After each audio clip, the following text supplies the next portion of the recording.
আল্লাহর কাছে চাইতেও জানতে হয়। উল্টাপাল্টা দোয়া করলে দোয়া পূরণ হয়ে যাবে, কবুল হয়ে যাবে, কিন্তু আপনার কাজ হবে না। অনেক যুবক আছে আল্লাহর কাছে দোয়া করে, আল্লাহ বেশি না, লাখ পাঁচেক টাকা চাই। তো আল্লাহ তাআলা 5 লাখ টাকা ধরেন আপনাকে দিয়ে দিল, সাথে একটা রোগও দিয়ে দিল, ওই রোগে খরচ হবে 6 লাখ। তাহলে আপনার এই 5 লাখের কোনো মানে আছে?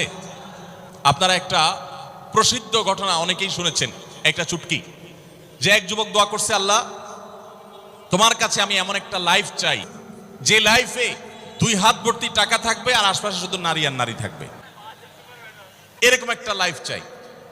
তো আল্লাহ তাআলা তার দোয়া কবুল করে ফেলছে। দোয়া কবুল করছেন কিভাবে?